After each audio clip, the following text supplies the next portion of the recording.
E aí, ouvinte cansado? Hoje vamos mergulhar no mundo absolutamente desesperador das trincheiras da Primeira Guerra Mundial. Isso mesmo.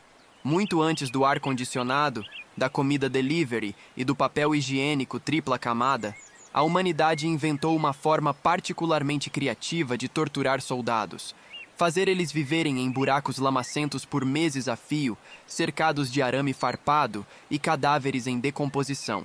Se ajeita aí, encontra uma posição confortável e deixa minha voz te embalar através dessa jornada macabra pelos campos de batalha europeus entre 1914 e 1918. Mas antes que o sono vença, já se inscreve no canal, porque sempre tem uma nova história chata esperando por você. Me conta nos comentários, você acha que aguentaria viver numa trincheira por 6 meses? E claro, deixa o like para ajudar outros insones a encontrarem paz através do terror histórico. Agora apague as luzes e prepare-se para uma jornada pelo tempo, onde a expectativa de vida era medida em semanas e tomar banho era um luxo mais raro que encontrar diamante no quintal. Você está prestes a descobrir que reclamar do Wi-Fi lento ou do trânsito são problemas de gente muito privilegiada. Você acorda numa manhã gelada de março de 1916, em algum lugar perto de Verdun, na França, mas não acorda numa cama confortável, nem num quarto aquecido, nem sequer no chão de casa. Você acorda numa trincheira.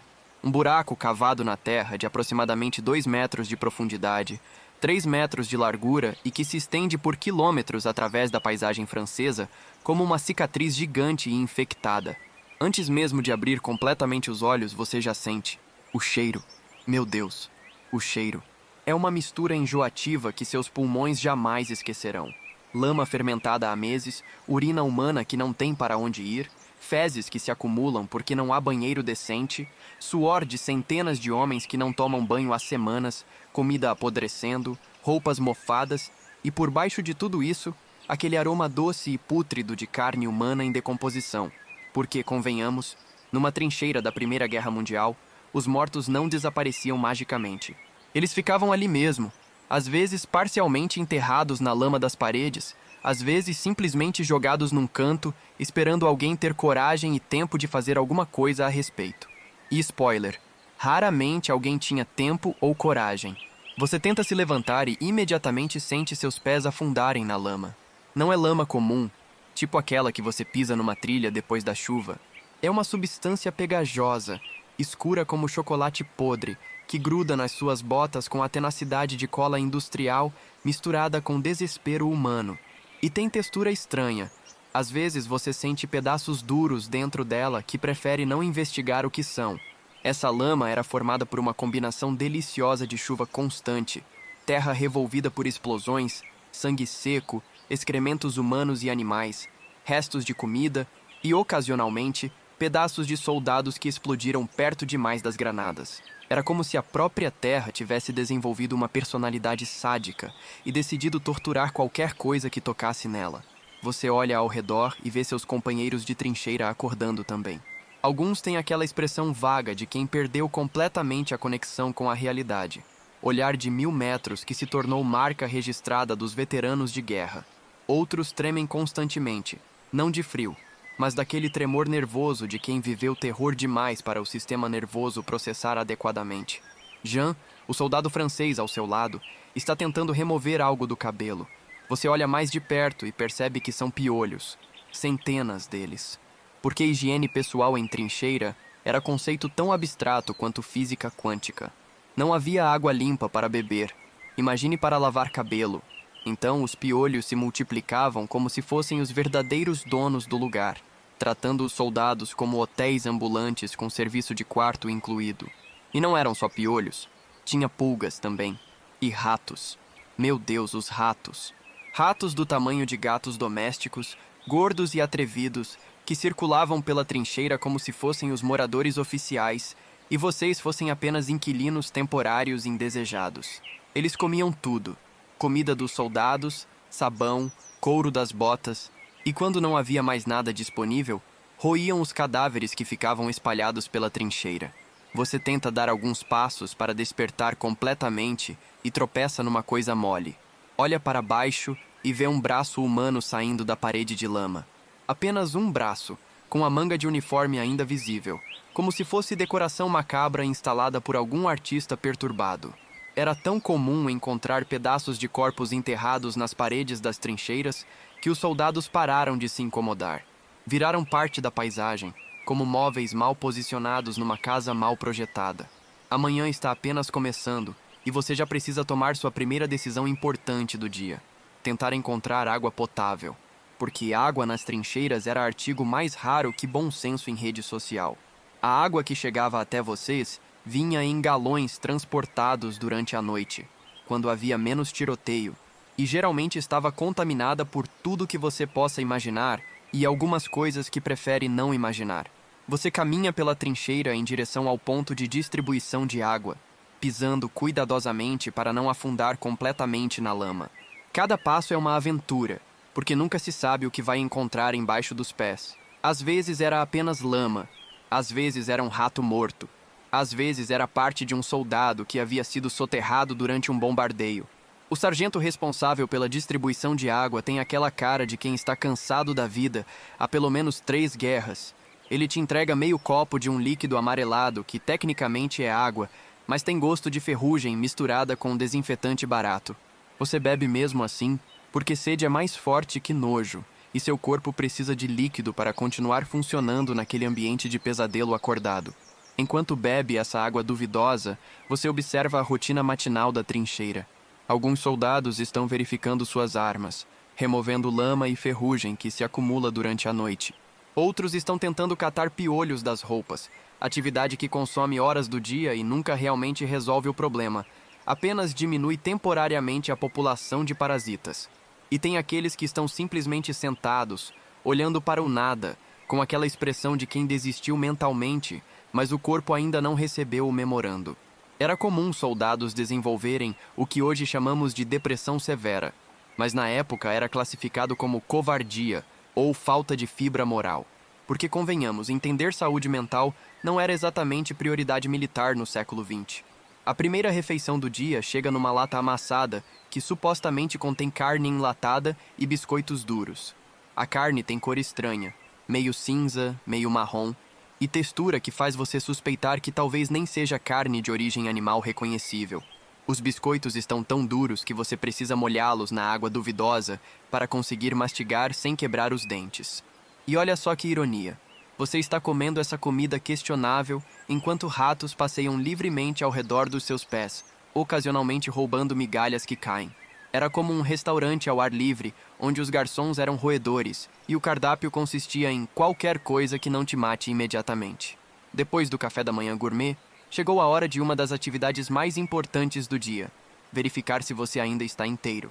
Porque durante a noite sempre havia bombardeios, tiros de franco-atiradores e ataques de gás que podiam ter te ferido sem você perceber. A adrenalina faz milagres para mascarar dor. Então, era comum soldados descobrirem ferimentos horas depois de terem sido atingidos. Você faz uma inspeção cuidadosa do próprio corpo e descobre que continua em uma peça só. Pequena vitória diária que se tornou métrica de sucesso na vida de trincheira. Seus pés estão inchados e com aquela cor estranha que indica início de pé de trincheira. Condição médica causada por ficar com os pés molhados e sujos por semanas consecutivas. A pele literalmente apodrece dentro das botas, criando feridas abertas que infeccionam facilmente. Mas aqui está a coisa. Não há muito o que fazer em relação ao pé de trincheira. Não há médico disponível para casos menores como pés apodrecendo. Não há botas secas para trocar. Não há lugar seco para descansar os pés. Então você simplesmente aceita que seus pés estão apodrecendo lentamente e torce para que a guerra termine antes que você precise amputá-los. O meio-dia traz a primeira onda de bombardeios alemães. Você ouve o assobio característico das granadas passando por cima da trincheira. Som que se torna trilha sonora da sua existência, como música de elevador no inferno. Algumas explodem longe, outras explodem perto o suficiente para fazer a terra tremer e jogam chuva de lama e detritos sobre vocês. Durante o bombardeio, você se encolhe no fundo da trincheira, pressionado contra a parede de lama, tentando se fazer menor possível. É uma sensação estranha de impotência total. Você não pode fazer nada além de ficar ali esperando que a próxima explosão não seja na sua cabeça. É como jogar roleta russa cósmica, onde você nem sequer controla o gatilho. Entre uma explosão e outra, você consegue ouvir gritos em alemão vindos das trincheiras inimigas, que ficam a apenas algumas centenas de metros de distância. É surreal pensar que há outros seres humanos ali do outro lado, vivendo exatamente as mesmas condições miseráveis que vocês, comendo a mesma comida horrível, sentindo o mesmo frio penetrante, dividindo o espaço com os mesmos ratos gordos. Quando o bombardeio finalmente para, temporariamente porque sempre recomeça algumas horas depois, chega a hora de uma das tarefas mais importantes: reparar os danos na trincheira.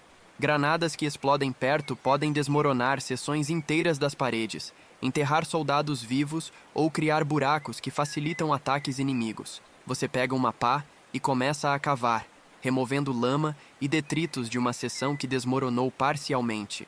O trabalho é exaustivo e você sua dentro do uniforme grosso, criando mais uma camada de odor corporal para adicionar ao buquê olfativo da trincheira. Sua respiração forma nuvens de vapor no ar frio, misturando-se com o vapor que sobe constantemente da lama aquecida pelos corpos e pela fermentação. Enquanto cava, sua pá encontra algo duro. Você remove a lama cuidadosamente e descobre um capacete alemão, ainda com a cabeça dentro. Você para por um momento, olhando para aquele crânio humano que pertencia a alguém que provavelmente tinha família, sonhos, planos para depois da guerra.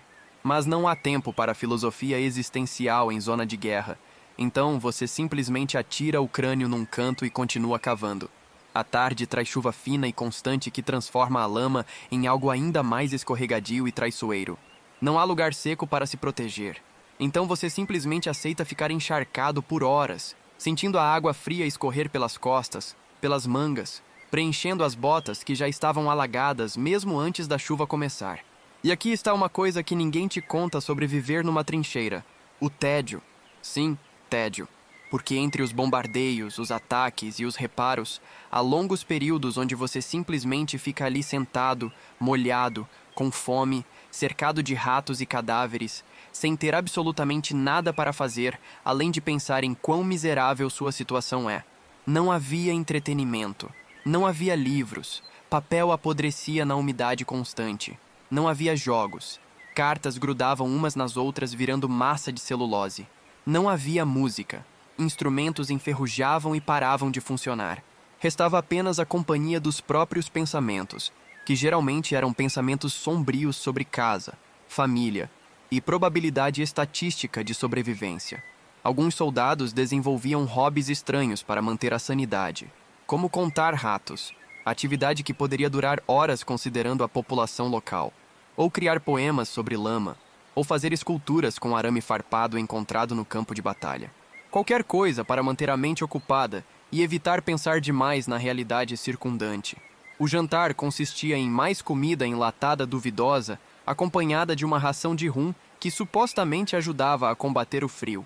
O rum tinha gosto de remédio misturado com gasolina, mas era álcool, e álcool ajudava a embotar temporariamente a ponta afiada do terror existencial que acompanhava cada momento consciente na trincheira.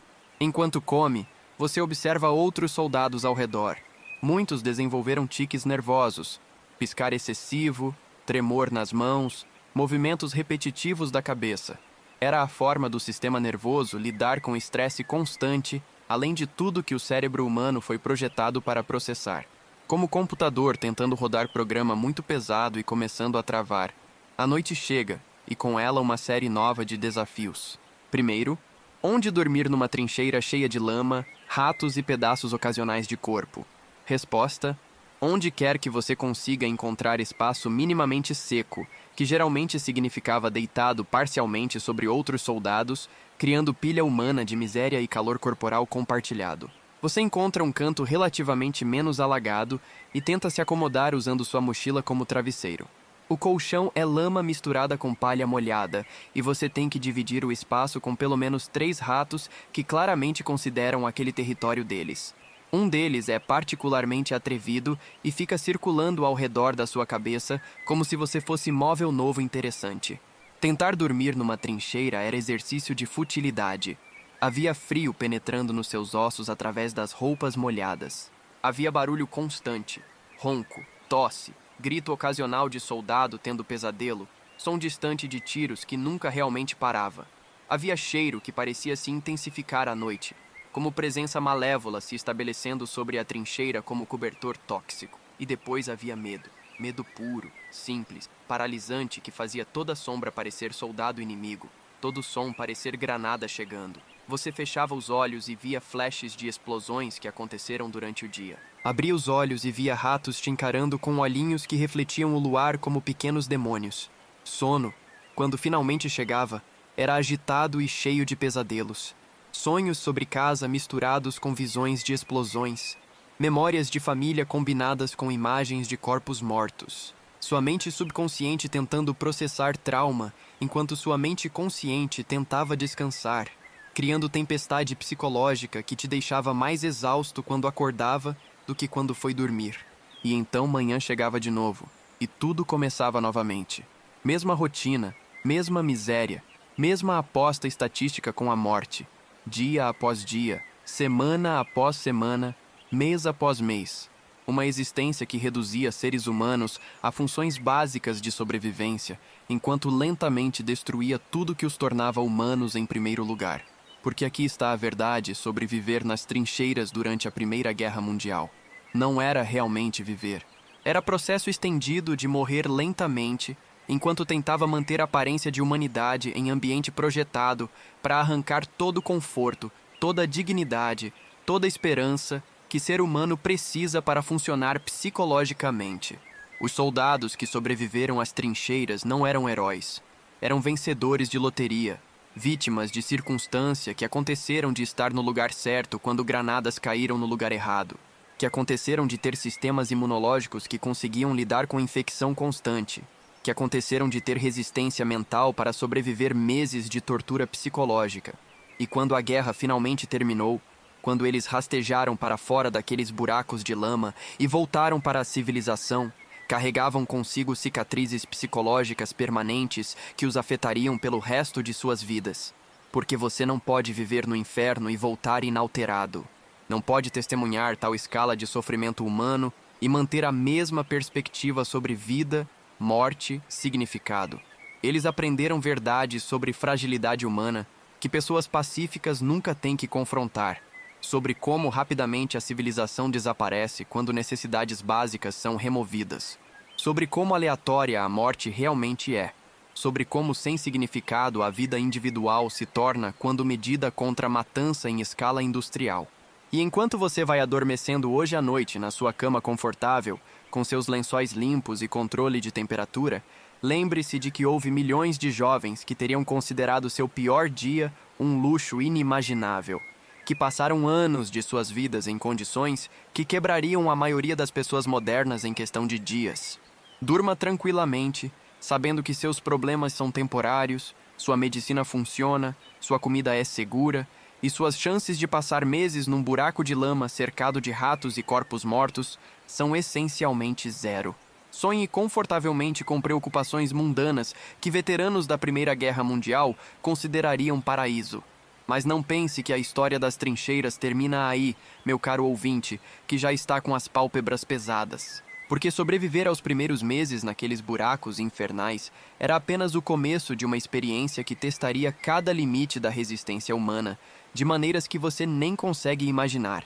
O inverno chegou em novembro de 1916, e com ele, uma nova camada de sofrimento que fez os meses anteriores parecerem férias na praia. Você acorda numa manhã e percebe que suas roupas grudaram literalmente no seu corpo. Não é figura de linguagem. O suor, a umidade e o frio criaram uma crosta de gelo que transformou seu uniforme numa armadura gelada que arranha a pele a cada movimento. Seus dedos estão tão dormentes que você não consegue sentir se ainda estão todos lá. Você tenta mexer os pés dentro das botas e sente aquela dor aguda que indica que o frio está fazendo sua pele morrer lentamente. Mas não há lugar aquecido para ir, não há roupa seca para trocar, não há fogueira para se esquentar. Há apenas mais lama, mais frio e mais ratos que aparentemente se adaptaram melhor que os humanos àquelas condições subhumanas. A água nos galões amanheceu congelada, não parcialmente congelada, completamente sólida como pedra. O sargento tenta quebrar o gelo com a coronha do rifle, Mas tudo que consegue são pedaços de gelo sujo que vocês chupam para hidratar. Sentindo o gosto metálico de ferrugem misturado com Deus, sabe o que mais estava dissolvido naquela água antes de congelar.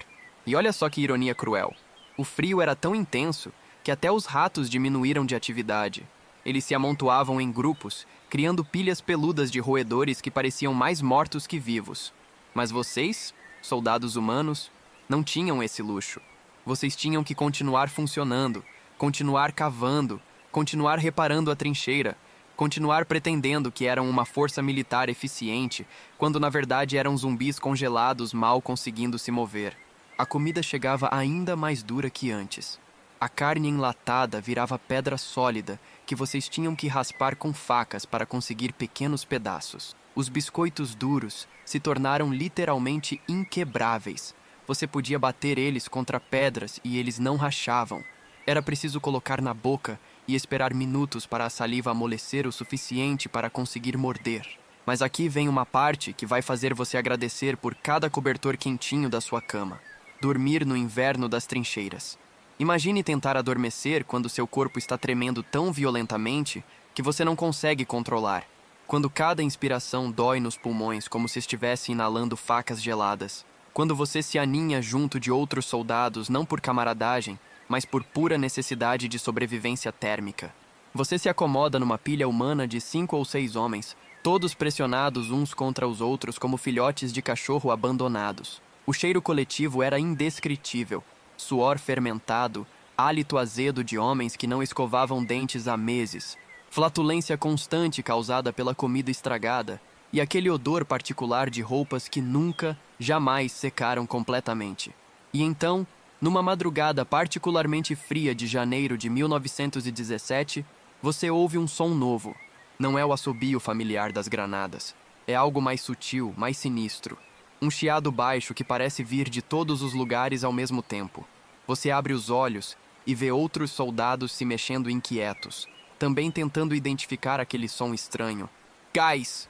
Alguém grita, e imediatamente a trincheira vira pânico total. Você se levanta cambaleando, ainda meio dormindo, e tenta encontrar sua máscara de gás no escuro. Suas mãos tremem, não de frio desta vez, mas de terror puro. Porque ataque de gás era diferente de bombardeio. Bombardeio você podia ver chegando. Gás era a morte invisível que se espalhava silenciosamente como fantasma malévolo. Você encontra a máscara e a coloca com dedos que mal obedecem aos comandos do cérebro. A borracha está gelada como pedra e arranha seu rosto quando você ajusta as tiras. Respirar através da máscara é como tentar sugar ar através de um pano molhado. Cada inspiração é um esforço consciente que deixa você tonto de falta de oxigênio. Durante 40 minutos, vocês ficam ali parados como espantalhos com cabeças de insetos, respirando laboriosamente através dos filtros primitivos, não sabendo se o gás passou, se as máscaras estão funcionando ou se vocês já estão mortos, mas ainda não perceberam. Porque os gases usados na Primeira Guerra Mundial não eram gentis. Cloro queimava seus pulmões como ácido. Mostarda criava bolhas na pele que nunca mais cicatrizavam direito.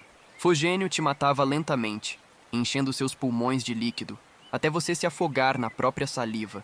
Quando o sinal de liberação finalmente chega, você tira a máscara e imediatamente sente o ar gelado cortando sua garganta irritada. Alguns soldados não conseguiram colocar as máscaras a tempo. Estão tossindo sangue, com os olhos lacrimejando incontrolavelmente, fazendo aqueles sons horríveis de quem está se afogando em terra seca. Não há muito o que fazer por eles, além de torcer para que morram rápido em vez de sofrer por dias. E aqui está uma coisa que nenhum filme de guerra te mostra adequadamente. Como era lidar com ferimentos graves numa trincheira? Não havia hospital, não havia cirurgião, não havia anestesia adequada. Havia apenas um médico de campo sobrecarregado com instrumentos sujos, tentando salvar vidas em condições que fariam açougue medieval parecer sala de cirurgia moderna. Você assiste Pierre, seu companheiro de trincheira, há 8 meses, levando um estilhaço de granada na perna. O metal quente atravessou completamente o músculo da coxa, criando um buraco que você consegue ver através dele. O sangue esguicha em jatos, que coincidem com as batidas do coração dele, criando pequena poça vermelha na lama cinza. O médico chega e examina o ferimento por aproximadamente 10 segundos. Sua decisão é rápida e brutal: amputar a perna ali mesmo, na trincheira. usando uma serra de ossos que parece ferramenta de carpintaria mais que instrumento médico. Pierre recebe um pedaço de madeira para morder e uma dose de rum que supostamente serve como anestésico. Você segura os braços de Pierre enquanto o médico trabalha. Não há como descrever adequadamente os sons que um ser humano faz quando sua perna está sendo serrada enquanto ele está consciente. Não são gritos normais. São sons que vêm de algum lugar primitivo e animal dentro da alma humana. Sons que você não sabia que existiam até ouvi-los. E depois, você nunca consegue esquecê-los. A operação dura 20 minutos que parecem 20 horas. Quando termina, Pierre está inconsciente. Não de anestesia, mas de choque e dor. O médico cauteriza o coto da perna com ferro aquecido na chama de uma vela, criando aquele cheiro de carne queimada que se mistura com todos os outros odores da trincheira. Pierre sobrevive, mas nunca mais é o mesmo homem que ria das piadas dos companheiros e falava dos planos para depois da guerra. Os meses passam e você desenvolve uma capacidade estranha de medir tempo não por calendário, mas por camadas de trauma acumulado. Você não lembra mais como era acordar sem medo. Não lembra como era comer sem verificar se a comida tem vermes. Não lembra como era conversar sobre assuntos que não envolvem morte, ferimentos ou estatísticas de sobrevivência. Em março de 1917, chega uma carta da sua mãe. A primeira carta em 4 meses. O papel está úmido e as palavras borradas, mas você consegue ler que sua irmã mais nova se casou, que a colheita foi boa, que todo mundo está rezando por você. Ela escreve como se você fosse voltar para casa no próximo mês. Como se a guerra fosse apenas um inconveniente temporário na vida normal de família. Você tenta escrever uma resposta, mas não consegue encontrar palavras para descrever sua realidade sem aterrorizar sua família. Como explicar que você dormiu 3 noites seguidas com a cabeça apoiada no cadáver de um soldado alemão porque não havia outro lugar seco? Como contar que você desenvolveu o hábito de falar sozinho para manter a sanidade? Como descrever que você esqueceu completamente como é o gosto de comida de verdade? Então você escreve mentiras. Escreve que está bem, que a comida é aceitável, que tem feito amizades interessantes. Escreve que a guerra vai terminar logo e que voltará em breve. Mentiras piedosas que protegem quem você ama da verdade de que a pessoa que eles conheciam morreu meses atrás naquela trincheira. E o que sobrou é apenas uma casca humana funcionando por puro instinto de sobrevivência. E então, numa manhã de novembro de 1918, você ouve algo completamente inesperado. Silêncio. Não o silêncio temporário entre bombardeios, mas silêncio real, completo, absoluto. Não há tiros, não há explosões, não há gritos. Há apenas silêncio que se estende por minutos, depois por horas. Alguém grita que a guerra acabou. Armistício foi assinado. Cessem fogo às 11 horas da manhã. Você olha para seu relógio de pulso rachado e vê que são 11h15. A guerra realmente terminou. Depois de 4 anos, depois de milhões de mortos, depois de transformar continente inteiro em cemitério a céu aberto, alguém decidiu que chega. Mas você não sente alegria, não sente alívio, não sente nada além de um vazio estranho, onde costumavam existir emoções humanas normais. Porque quando você vive tanto tempo esperando morrer, parar de esperar morrer não traz automaticamente vontade de viver. Traz apenas uma confusão existencial sobre o que fazer quando seu único propósito na vida, sobreviver ao próximo dia, de repente perde significado. Você sai da trincheira pela primeira vez em meses e fica de pé na superfície, olhando a paisagem devastada que se estende até o horizonte. Não há árvores. Todas foram destruídas por bombardeios. Não há casas, todas foram reduzidas a escombros. Não há campos verdes, apenas crateras cheias de água suja e metal retorcido. É como estar na superfície de planeta alienígena, onde uma civilização inteira foi varrida por catástrofe cósmica.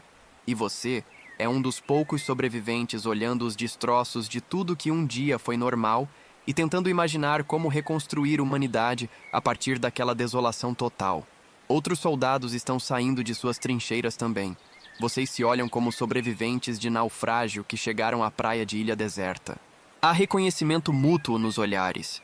Vocês passaram pelo mesmo inferno, carregam as mesmas cicatrizes invisíveis, compartilham conhecimentos sobre natureza humana que pessoas normais nunca terão que aprender. Mas também há estranhamento. Como conversar com alguém sobre coisas normais quando você esqueceu completamente o que é normal? Como fazer planos para o futuro quando você treinou sua mente por anos a não pensar além do próximo dia? Como voltar a ser pessoa comum quando você passou tanto tempo sendo apenas mecanismo de sobrevivência? A jornada de volta para casa leva semanas. Você viaja de trem através de cidades que parecem fantasmas de si mesmas. Estações destruídas, pontes reconstruídas às pressas, multidões de pessoas vestindo preto porque quase toda a família perdeu alguém na guerra. As paisagens passam pela janela como filme silencioso sobre fim do mundo. Quando você finalmente chega à sua cidade natal, ela parece menor que você lembrava. As ruas parecem mais estreitas, as casas parecem menores, as pessoas parecem frágeis demais para existir num mundo onde você sabe que guerra é possível. É como voltar para casa de bonecas depois de viver num mundo onde tudo é gigante e perigoso. Sua família te recebe com lágrimas de alegria e um jantar especial. Eles prepararam todos os seus pratos favoritos, arrumaram seu quarto exatamente como você deixou, agem como se você pudesse simplesmente retomar a vida onde parou 4 anos atrás. Mas você não consegue comer a comida, muito rica, muito saborosa. Seu estômago se revoltou contra qualquer coisa que não seja mingau sem gosto.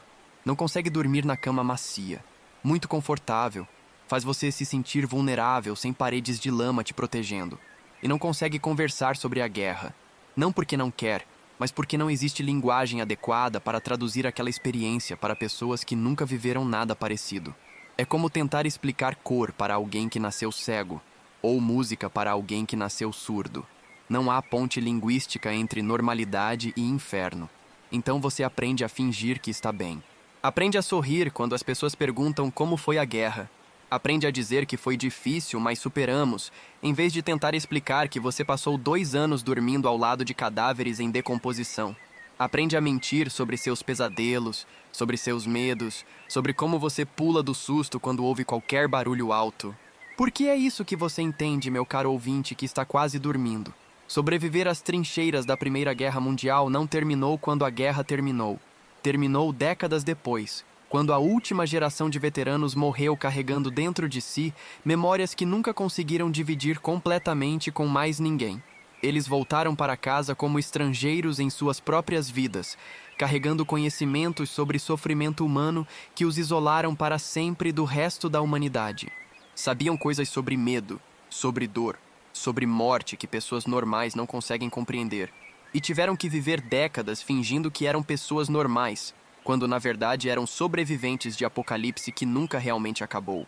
E enquanto você se acomoda aí na sua cama quentinha, com seus lençóis limpos e seu travesseiro macio, lembre-se de que houve uma geração inteira de jovens que teria considerado sua pior insônia uma bênção comparada com uma noite qualquer numa trincheira francesa. Que passaram anos das suas vidas em condições que você não conseguiria suportar por uma semana. Durma profundamente, sabendo que seus problemas são temporários, que sua casa é segura, que acordar amanhã é certeza estatística, não milagre diário.